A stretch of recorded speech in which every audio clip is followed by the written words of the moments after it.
University of Southern Denmark.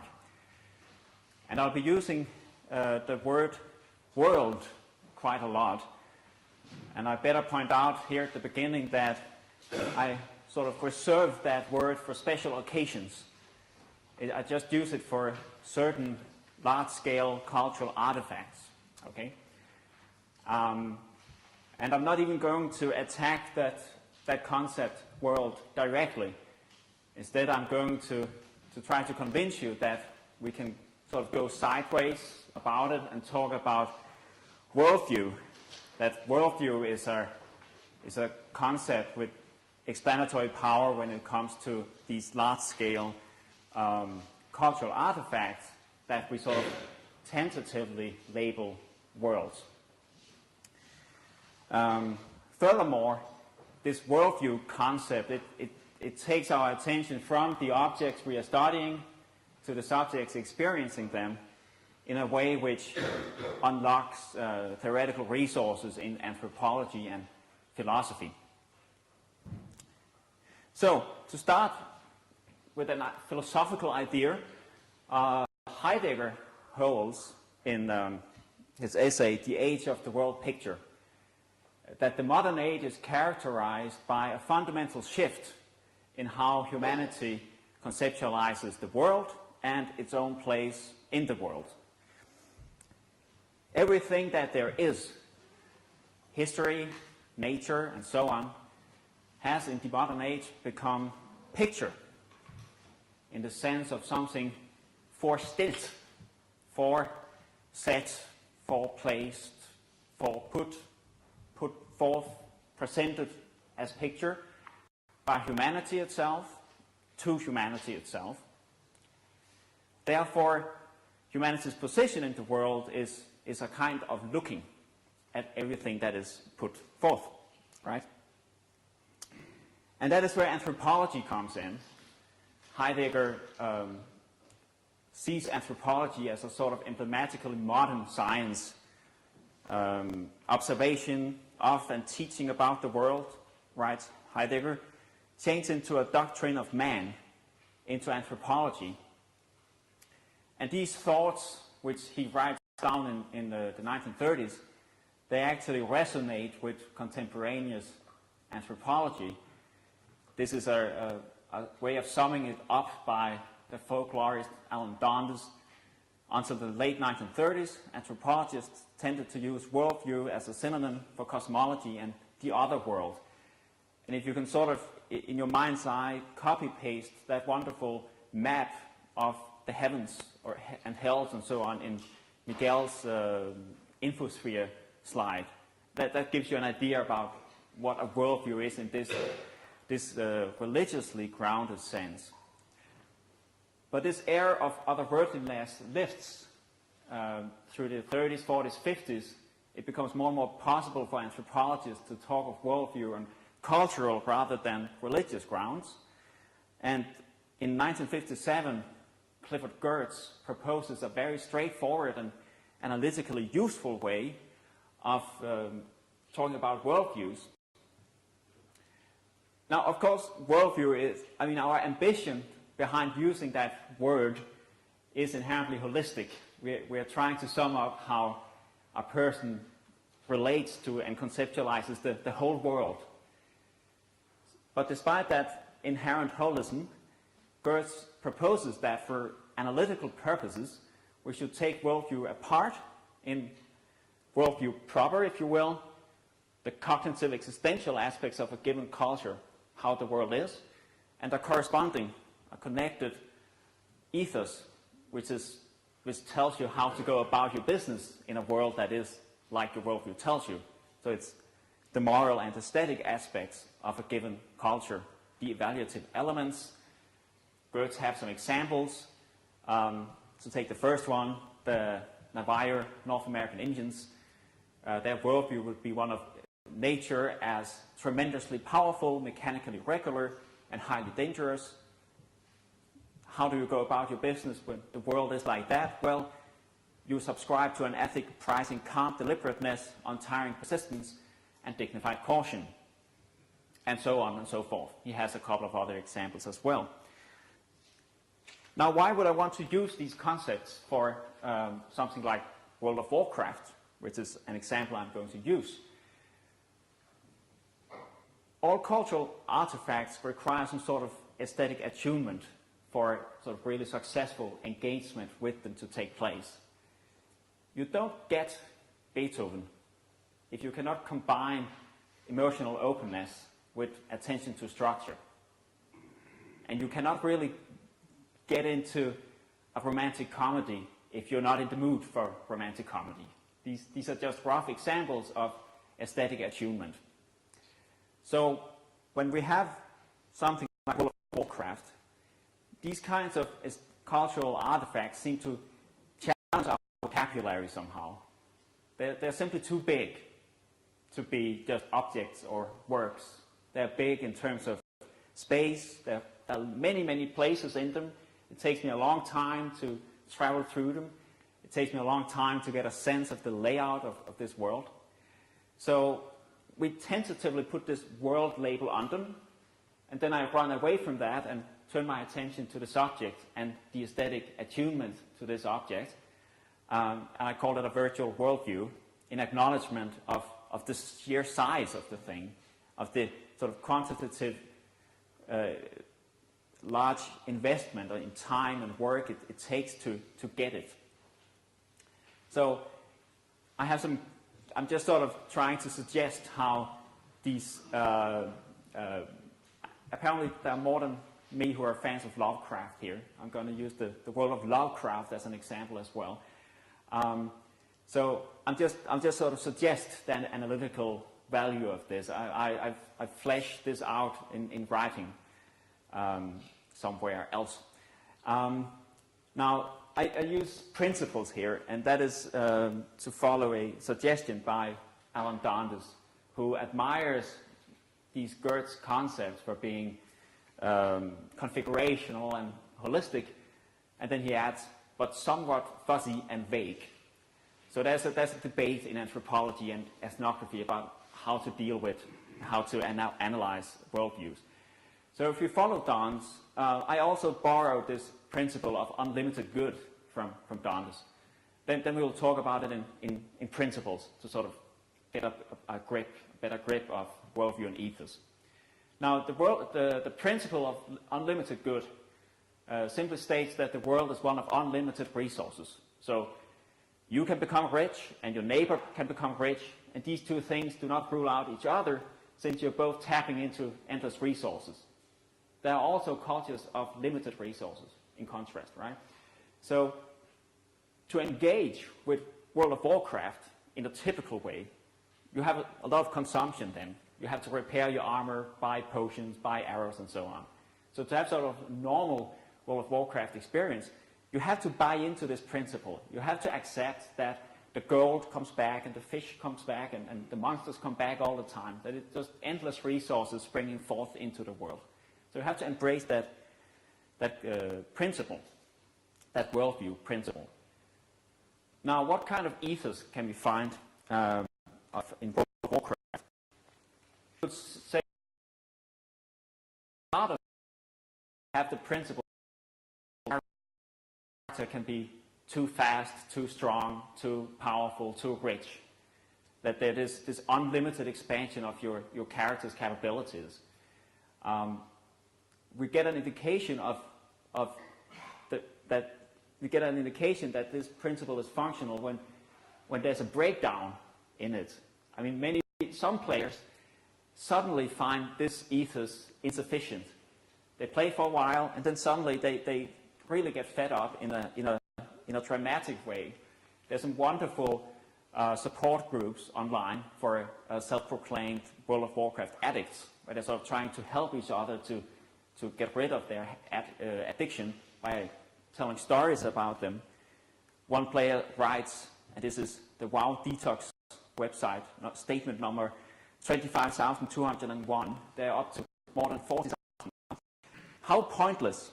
It is all a mindless grind that makes you think you have achieved something, when in reality, all you have achieved is a bigger ass from sitting in front of a computer. So this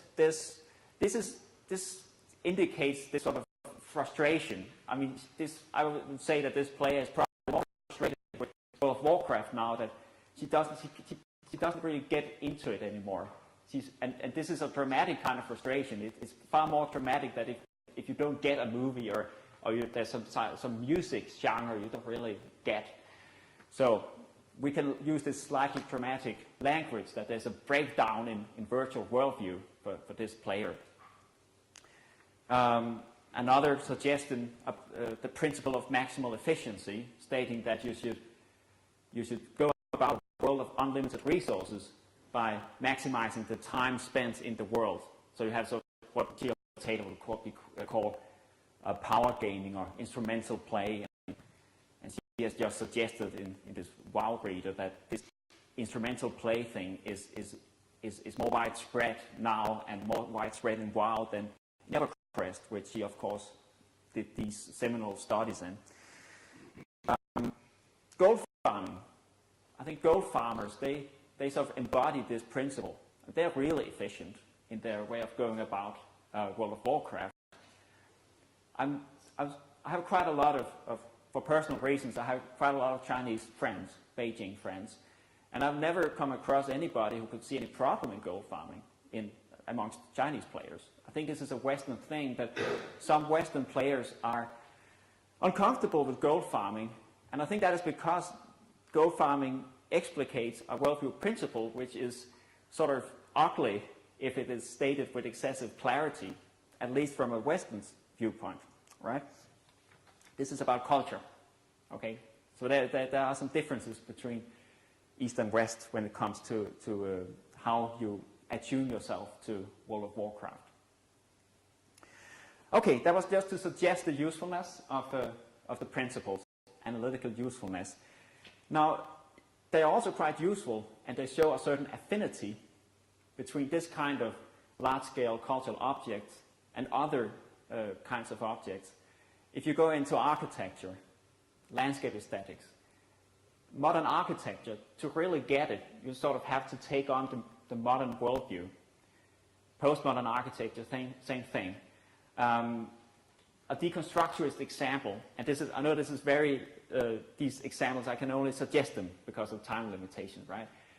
This is Parc de la Villette in Paris. This is a fantastic deconstructivist landscape. And you could take a walk in this park and enjoy it, sure, but to really get it, like getting the Beethoven Symphony or getting World of Warcraft, you sort of have to take on a deconstructivist worldview. I mean, just sort of emulate it, take it on temporarily, freely, and importantly, I don't really have to believe that it's such a great idea to expose structured values, but then subversively question the dominance of one value over another. That would be sort of a summing up of a deconstructivist ethos. I don't really have to believe it. I don't really have to commit myself to the truth value of this ethos in order to take it on temporarily and freely. Then one last example, just to sort of spread these concepts over a number of different media. The world of Lovecraft.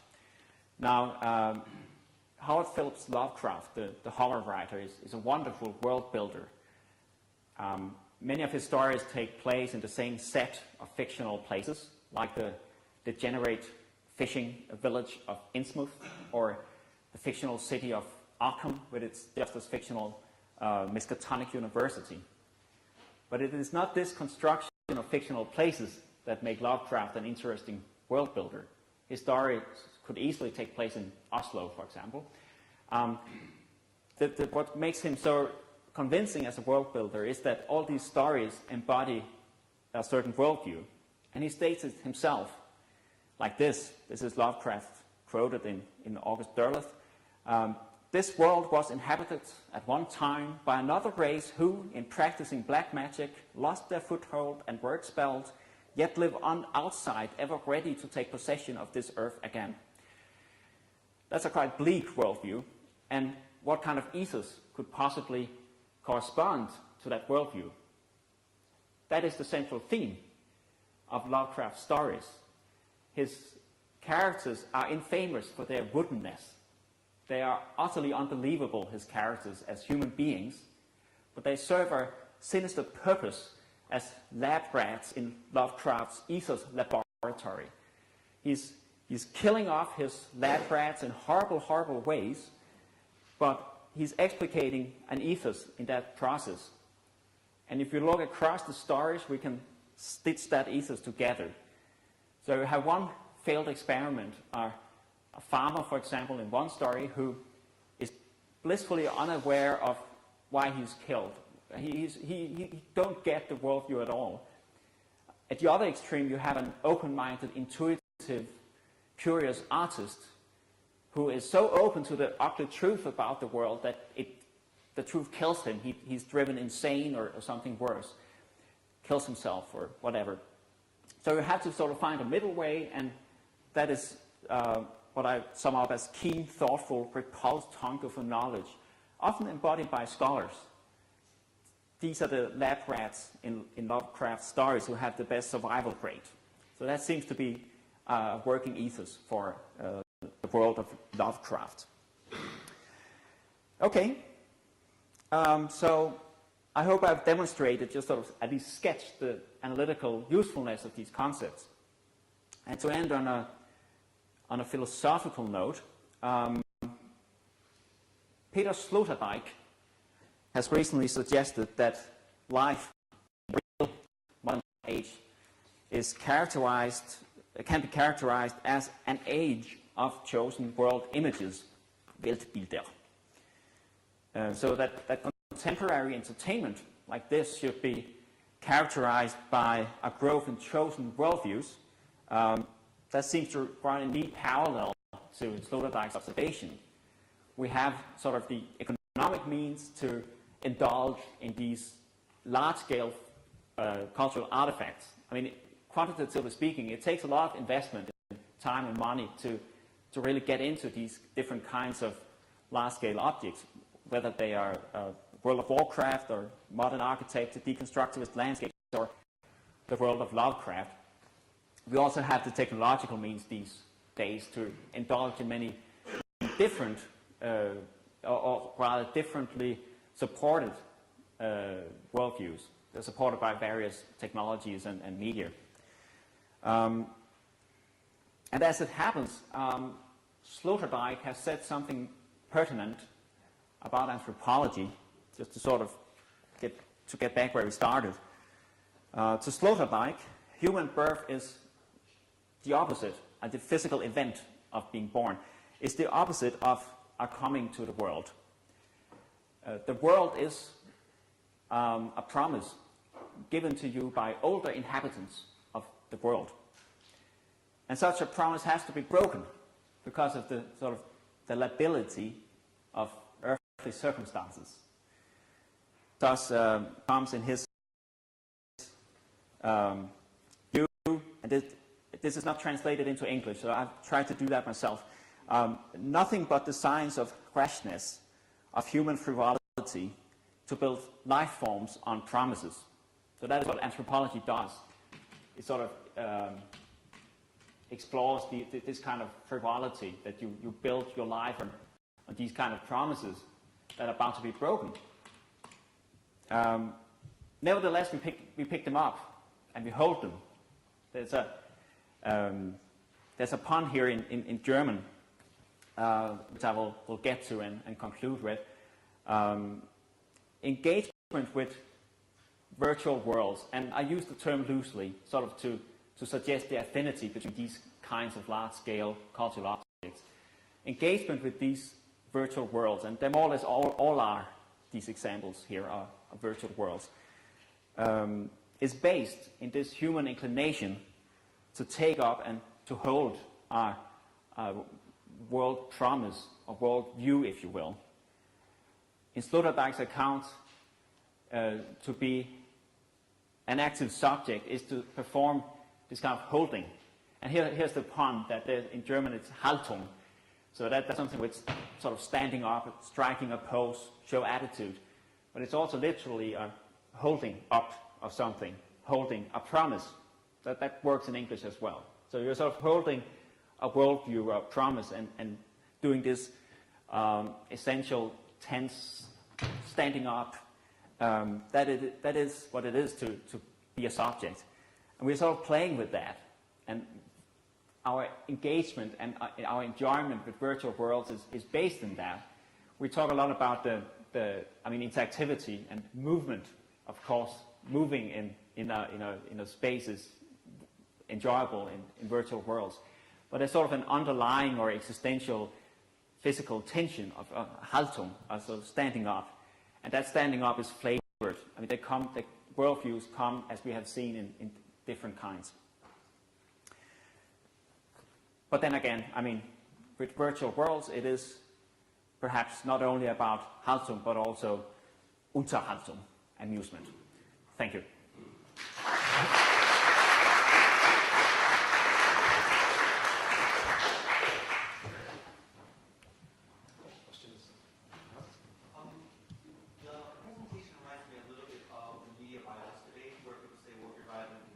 Sorry, but reminds you of, sorry, I didn't hear it. Of the media violence debate. Right. People say if you're violent in game, maybe you'll be violent in real life.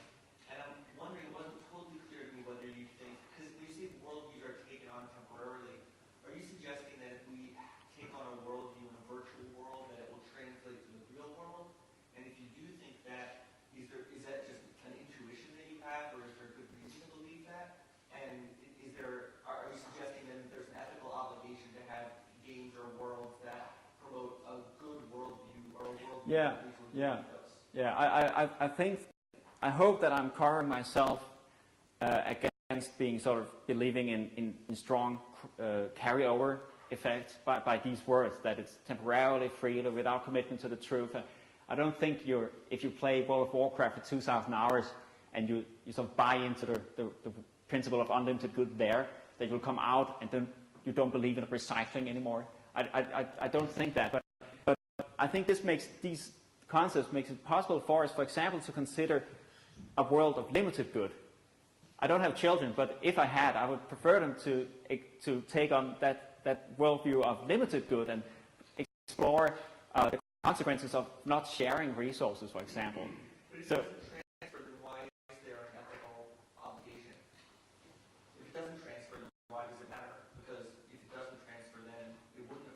Well, when we engage with fiction, we somehow sort of go through, I mean, like, I suppose Miguel, the reason why he likes ethical games is that they somehow train you to think ethically, or you can take something from the fiction and take it with you in your life. I suppose what art or entertainment, all kinds of cultural artifacts do, that they sort of train you to behave in life perhaps in a nicer way. I don't know. Okay. Sebastian? I like it, but I have a feeling that you need to unpack that notion of worldview, because taking the principle of unlimited good, I mean, there's at least 4 takes how I would like to differentiate, or 4 aspects of how I would like to differentiate.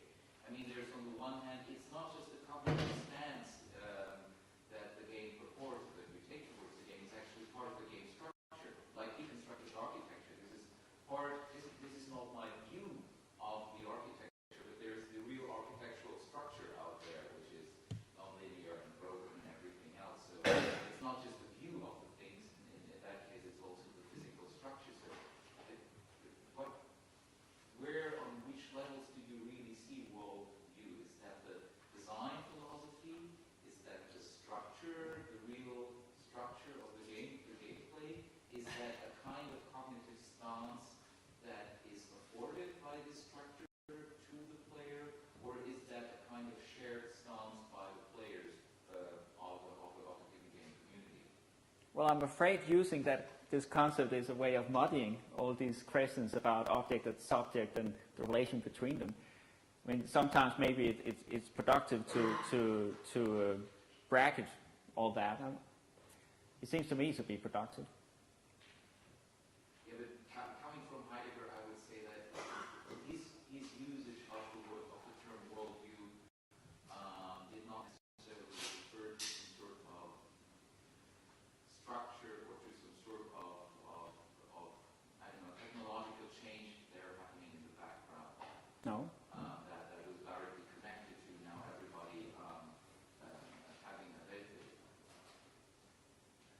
Yeah. Next. Something you might find useful if you're not already familiar with is the work of Michael Boylan, he's an American philosopher, B-O-Y-L-A-N. Okay. And he's actually developed this model for analyzing and comparing worldviews ethically. So it's an ethical model for analyzing and evaluating worldviews. I think you might find that quite useful. Thank you.